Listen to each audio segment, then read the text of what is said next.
জয় বাংলা, জয় বাংলা, জয় বাংলা, জয় বাংলা, জয় বাংলা। জয় বাংলা।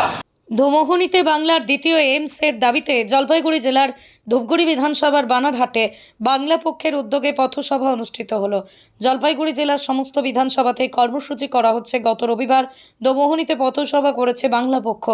আজকের সভায় উপস্থিত ছিলেন জলপাইগুড়ি জেলা সম্পাদক অভিষেক মিত্র মজুমদার, জলপাইগুড়ির জেলা সাংগঠনিক পর্যবেক্ষক রজত ভট্টাচার্য, জেলা কমিটির সদস্য চয়ন সরকার, ধূপগুড়ি বিধানসভা সম্পাদক সুশঙ্কর রায়, জলপাইগুড়ি জেলা দপ্তর সম্পাদক অয়ন চক্রবর্তী। কেন্দ্র সরকারের জমি, এইমস কেন্দ্র সরকারের প্রজেক্ট 1-2 এইমস চৌমনি পাশ দিয়ে NH প্লাস সঙ্গে সঙ্গে একটি রাজ্য সড়ক, তার সঙ্গে চৌমনিতে দুটো রেল স্টেশন, তার সঙ্গে আমরা 3টে ইন্টারন্যাশনাল বর্ডার, বাংলাদেশ, নেপাল, ভুটান। আর এই NH এর সঙ্গে কানেক্টেড এন্টায়ার নর্থ ইস্ট। তো যোগাযোগের দিক দিয়ে দেখতে গেলে, জমি জট বা এই সমস্ত দিক দিয়ে দেখতে গেলে, সমস্ত কিছুর দিক দিয়ে আমরা যদি একটু বিবেচনা করে দেখি যে জলপাইগুড়ির চৌমনি এর থেকে ভালো এইমসের জায়গা আর কোথাও হতে পারে না। তো আমি আমাদের এখান থেকে নবনির্বাচিত সংসদ জয়ন্ত বাবুকে অনুরোধ করব যে আপনার সরকার ওখানে আছে, আপনাকে আমাদের এখানকার অধিবাসীরা দুহাত তুলে আশীর্বাদ দিয়ে আপনাকে জিতিয়েছে। আপনার কাছে মানে করজোরে অনুরোধ, আপনি এই দাবিটা আপনাদের ওখানে পার্লামেন্টে ওঠান। উত্তরবঙ্গবাসীকে একটা স্বাস্থ্য ব্যবস্থার দিক দিয়ে আত্মস্বনির্ভর করুন, যেন আমাদেরকে, যেন ডাক্তারবাবু বললেন যে তেলা মাথায় তেল দেওয়া, বা আমাদেরকে যেন দক্ষিণমুখী না হতে হয়। আমরা যেন আমার বাড়ির সামনে যেন আমাদের যথাযোগ্য চিকিৎসাটুকু পেতে পারি। তো এইটুকু বলে আমি আর আমার বক্তব্য বেশি দীর্ঘায়িত করব না। বাকি বক্তব্য আছেন যারা, তারা বাকিটা বলবেন। জিনিস একটা মানুষকে বাঁচতে গেলে, তো আমাদের স্বাস্থ্যের পরিষেবা, আজকের যে স্বাস্থ্যোন্নয়ন ব্যবস্থা আমাদের পশ্চিমবঙ্গে, তা যদি বলা যায় সেই পরিপ্রেক্ষিতে আমাদের উত্তরবঙ্গ অনেক পিছিয়ে। আমাদের উত্তরবঙ্গবাসী, আমাদের উত্তরবঙ্গের প্রত্যেকটা সাধারণ মানুষ, আজকে যারা যারা ভূমিপুত্র রয়েছে, রাজবংশী, রাভা, মেষ, টোটো, আদিবাসী, তারা আপনার প্রত্যেকেই তাদের যে জনস্বাস্থ্যে, তাদের যে স্বাস্থ্যে যে একটা পরিকাঠামো সুব্যবস্থা, সেটা আমাদের উত্তরবঙ্গে নেই। আমাদের উত্তরবঙ্গবাসীর একটা দীর্ঘদিনের দাবি যেটা ছিল এইমস, একটা স্বাস্থ্যের চিকিৎসার সুব্যবস্থা, যেটা পরবর্তীতে কল্যাণীতে নিয়ে চলে যাওয়া হয়, যেটা রাজগঞ্জে হওয়ার কথা ছিল। কিন্তু আমাদের বাংলা পক্ষের দাবি, যেহেতু অন্যান্য যেই সব রাজ্যগুলো রয়েছে, উত্তরপ্রদেশ, বিহার, সেই সব রাজ্য আমাদের পশ্চিমবঙ্গের থেকে অনেক কম পরিমাণ রাজস্ব দিল্লিকে দেয়। কিন্তু তারপরেও দিল্লির সরকার, কেন্দ্রীয় সরকার সেই বিহারে, উত্তরপ্রদেশে 2 থেকে 3-4টা করে এইমস দিয়ে রেখেছে। কিন্তু আমাদের পশ্চিমবঙ্গ, যেখানে পশ্চিমবঙ্গের মানুষ সব থেকে বেশি রাজস্ব দেয় কেন্দ্র সরকারকে, সেখানে একটি মাত্র এইমস। আর এই একটি মাত্র পশ্চিমবঙ্গের মানুষকে এইমস দিয়ে কারাকারি লাগিয়ে দিয়েছে উত্তরবঙ্গ আর দক্ষিণবঙ্গ মিলে। দক্ষিণবঙ্গের এইমস নাকি উত্তরবঙ্গে এইমস। কিন্তু আমাদের ওই টাঙ্গা মারামারি চাই না। উত্তরবঙ্গবাসী, আমাদের পশ্চিমবঙ্গবাসীদের মধ্যে কোন রকম বিভেদ চাই না। আমরা চাই, যেহেতু পশ্চিমবঙ্গ কেন্দ্র সরকারকে সব থেকে বেশি রাজস্ব দেয়, উত্তরপ্রদেশ, বিহারের থেকেও বেশি, সেহেতু আমাদের পশ্চিমবঙ্গের দ্বিতীয় এইমস চাই। আর এই দ্বিতীয় এইমস কোথায়? এই দ্বিতীয় এইমস চাই আমাদের উত্তরবঙ্গের একটা মাঝখানের জায়গা, মিডিলের একটা জায়গা, যেখানে রেলের কয়েকশো বিঘা জমি পড়ে রয়েছে, মানে অনাহারে পড়ে রয়েছে, যেখানে কিনা জঙ্গল হচ্ছে। সেই ক্ষেত্রে থেকে চাই, সেই জমিতে পড়ে থাকা জমিতে যেন কেন্দ্র সরকারের দ্বিতীয় এইমস হয়। বিহারে 2খানা এইমস, বিহারের মতন রাজ্য, যারা ভারতবর্ষে সব থেকে কম রাজস্ব দিল্লিকে দেয়। বিহার 1 টাকা দিল্লিকে দিলে দিল্লি 700 টাকা বিহারকে ফেরত দেয়। এরকম দুরবস্থা।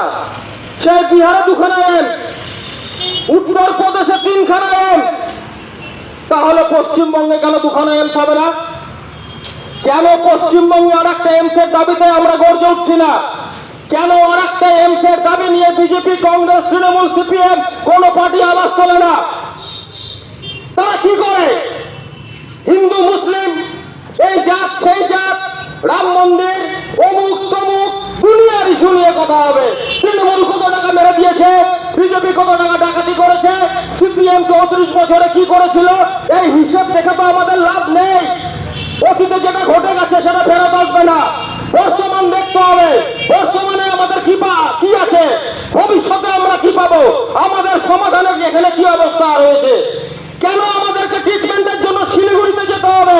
কেন ট্রিটমেন্টের জন্য কলকাতা যেতে হবে? কেন ট্রিটমেন্টের জন্য উত্তরের লোকগুলোকে দক্ষিণ ভারতে চলে যেতে হবে?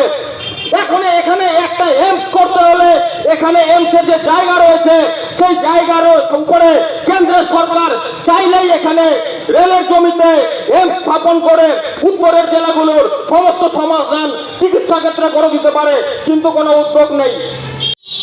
সিপিএম বলে আমরা এটা করেছিলাম, তৃণমূল বলে সিপিএম এটা করেনি, আমরা এটা করছি। আরে করেছেন তো কি করেছেন মানুষের সামনে তুলে ধরুন। বিজেপি বলেছে আমাদেরকে ভোট দিন, আমরা পাল্টে ফেলবো। ভাই তোমরা কি পাল্টাবে?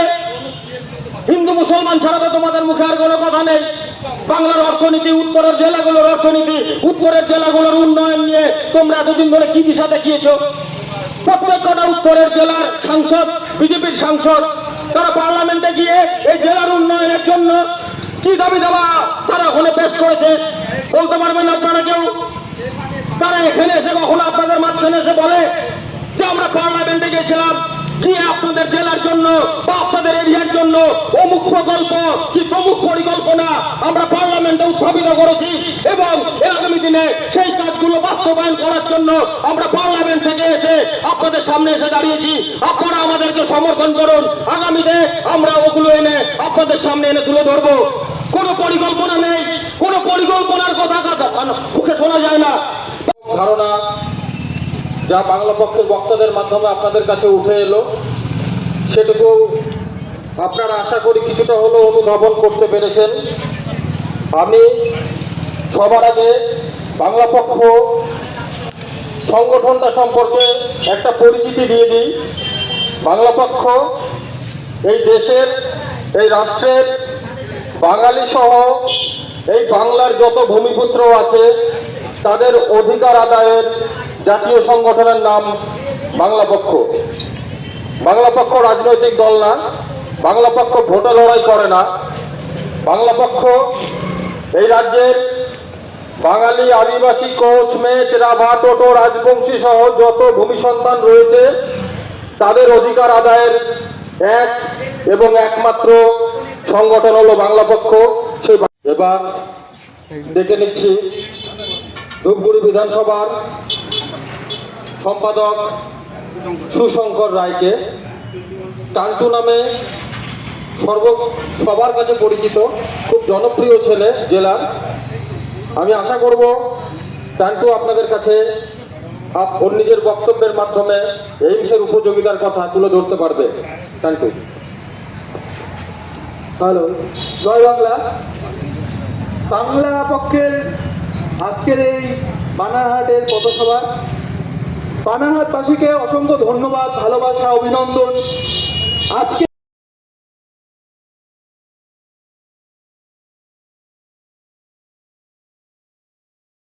বানারহাটে আমরা এসেছি আজকে, অ্যাকচুয়ালি আমরা সারা রাজ্য জুড়ে দ্বিতীয় এইমসের দাবিতে জলপাইগুড়ি দমনিতে রেলের যেটা পরিত্যক্ত জমি আছে, যেটা নিয়ে আমরা বিগত 3-4 বছর ধরে আবেদন জানিয়েছিলাম মাননীয় সাংসদকে।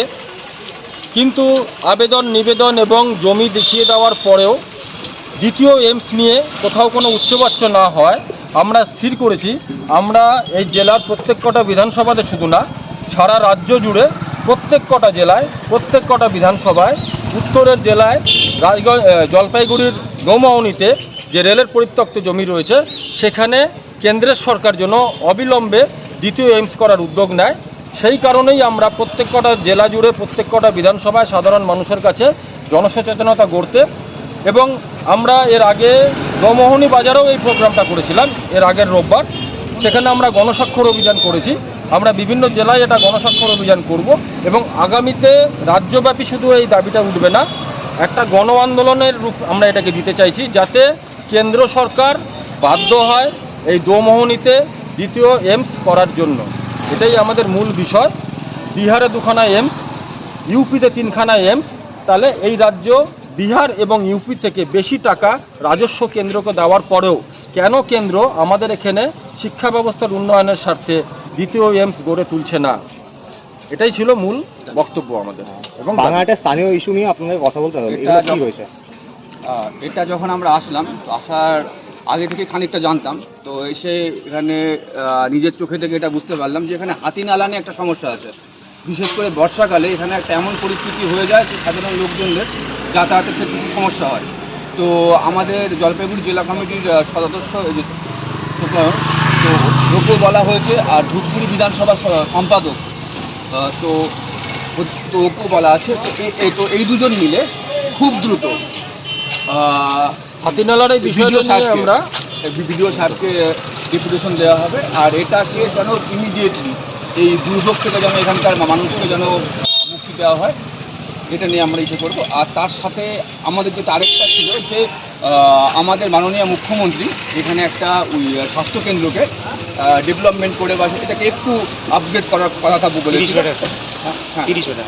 তো ওটা হয়তো এখনও সেরকমভাবে কিছু হয়নি। তো আমরা চাইবো যে ওটার যেন খুব দ্রুত কাজের অগ্রগতি হয়। তো তার জন্য আমাদের কলকাতার সঙ্গে আমরা কথা বলে স্বাস্থ্য সচিবের সঙ্গে কথা বলে যে এই ব্যাপারটিতে যত তাড়াতাড়ি হোক এখানকার লোক যেন যোগ্য পরিষেবাটা পায়, সেই ব্যাপারে আমরা